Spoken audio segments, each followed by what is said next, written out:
Хай. Хүүгийн цэцэрлэгийн багш нь өнөөдөр холимог будаа авчираарай гэснээр би өчигдөр нөгөө дэлгүүр рүү гарч авах мартцсан. Тэгэд өнөөдөр эртхэн захиалаад хүүгээ цэцэрлэгт хүргэж өгөхөөс өмнө бэлдээд өгч явуулъя. Энэ холимог будаанд цагаан будаа, шар будаа, гүйштэй шар будаа ордгүй юм. Шүлхий будаа, хар будаа, тэгээд ер нь олон төрлийн шош вандуй, жимс, үр тариа байдаг байхгүй юу? Яагаад ийм холимог будаа авчираарай гэсэн бэ гэхээр маргааш буюу 1 сарын 7-ны хятадуудын Лабажи гээд одоо шинийн 12 сарын 8 буюу одоо хятадууд болохоор энэ баярыгаа буддын баяр гэж нэрлэдэг.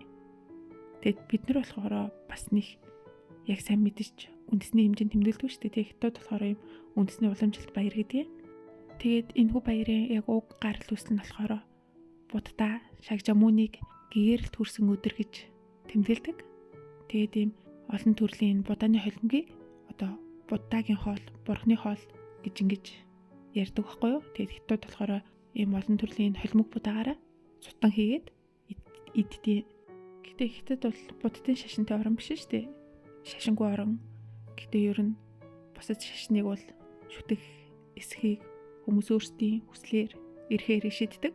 Түүнийг нь бол хоригддаггүй.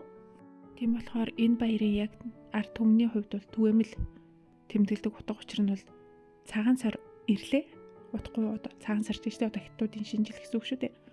Хятад цагаан сар гэж ярьдгүй хаврын баяр л гэж ярьдیں۔ Тэгээд хаврын баярын утгагүй ирлээ. Бэлдээрээ гэсэн утга голчлон байгаад идэв. Одоо хүүхдийн дуу шүлгэн дээр л гэхэд лаба баяр боллоо. Холимог будааны цутангаа идлээ. Тэгээд цутангаа нэлээд хэд хоног идчихээл тэгэл шинийн 23 болно гэд ингээд 23-наас хойш өдөр болгоно ингээд шинийн нэгэн хүртлээ өдөр болгоны хийх ёстой үргүүдийг хэлчихэж байгаа байхгүй юу. Одоо жишээ нь чихэр жимсээ бэлдэн, дахиагаа муулна, за муулна гэж ярих уу. За дахиагаа ингээд бэлдэн, махногоогоо бэлдэн, мантуугаа хөөлгөн, дүпүүгээ хөлдөөн энтер гэл. Тэгэл яг битүүндээ бүүнөрөө гэр бүлэрээ хоолж унтлна, нэгэндээ ингээд баярлж эхэлнэ гэсэн нэг тийм дуу шүлэг бас байдаг болохоор энэ утгаар ер нь энэ баярыг ингэж тэмдэглэдэг. Гэхдээ би яг холимог будааны цутан их иддэггүй юм. Ер нь цутанд тийм дуртай биш. Яг холимог будааны цутанд аюул олон төрлийн будаа ингээд шош одоо мөсөн чихэр чавга гэл юм нилуун амттай юмнуудыг холиод буцлагчдаг болохоор амт нь надад их тэрхээ нилуун санагдаад идэв. Тэгээ дээрэс нэг юм баахан будаанууд юм чинь тэр чинь амар нэлхаага тийм нэлцгаа штэ тий. Тэгээ дээрэс нь шүлэн тийм өтгөн зунгаарлцсан. Тэгэхээр нэг туртай санагддгүй. Ер нь хятадууд өөрсдөө яг будаага тарьж ургуулад хоол хүнсэндээ хэр хэрэглээд одоо тийм хоолны соёлд нь будааны үүргөрөөл гэх юм уу маш өндөр байдаг болохоор ер нь будааг маш олон төрлөөр хоол хүнсэндээ хэрэглэдэг л дээ. Ер нь бол хятадууд өглөөний цайндаа ч юм уу айгүйх будааны цутан удгийн. Цагаан будааны цутан, шар будааны цутан тэгээд бас янз бүрийн шаш буурцагны цутан сүүнүүд айгүй хэрэгэлдэг. Тэгээд хятадууд өөрсдөө ярихдаа за ингээд одоо агшаасан будаа идвэл нэг таргалахгүй.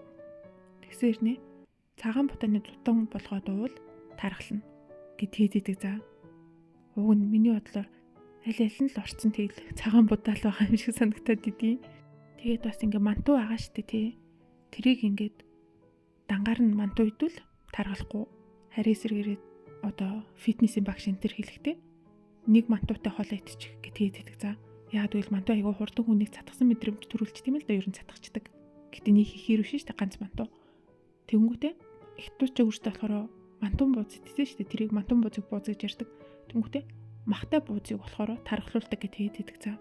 Үтэд махын ялгааг өөр хоолноос идчихэж л байгаа юм чи тэгэл гаднах нь одоо мантуул гэсэн үг шүү дээ. Тэгэхээр үгүй махтай бууз тархалуулна гэдэг. За хүү номын дэлгүүр орё гэд хоёр ороод ирлээ. Энэ дэлгүүр за хятадын ер нь айгүй олон салбартай юм номын дэлгүүр ахгүй юу. Тэгээд за 2 юм уу 3 жилийн өмнө байсан баг. Хүүд хоёроос яг ковид үеэсэн баггүй. Тэгэл маск засагтай тэгээд хүү бас ном үзнэ гэдгээд ороод ирсэн явж хагаад нөгөө хятадын CCTV гээд телевизэд байхгүй юу. Тэр яг ийшээ орж ирээд ярилцлага авч таарад би ярилцлага өгчээсэн за. Тэгээд асуулт нь болохоор одоо хүүхдийн хөгжилд ном хэр чухал байна? Хүүхдэд хэр их ном уншуулж гин? Цаасан ном ер нь одоо ийм электрон номер солигдож байгаа өнөө үед хүүхдүүдийн сонирхлыг цаасан ном руу хэрхэн татж ийн гэдэг ийм асуултыг эцэгээс асууж исэн. Бага насны хүүхдүүд бол электрон номноос илүү цаасан ном үзүүлэх нь хүмүүжил, сэтгэн бодох, ой тогтоол зэрэг маш олон зүйлд нь эргээр нөлөөлдөг. Тэгээд хүүхдийг багаас нь номон дуртай болгохын тулд эцэгхийн хүчин чармайлт маш их хэрэгтэй байдаг энтергээл ярьсан. Тэгэл яриа өгч дуусчаал нөгөө хүмүүс нь одоо хэд хоногийн дараа CCTV тэд гэсэн суугаар гарна шүү гэтгсэн байхгүй. Би тэгээд тэрийг олоогүй за. Амар олон CCTV-ийн суугууд байдаг. Би тэгээд алингаараа гарснаа мэдтгүү за. Гэтэ хэд хоногийн дараа яг дэлгүүр дээр ирсэн чинь миний яг бичлэг явж исэн. За бай бай.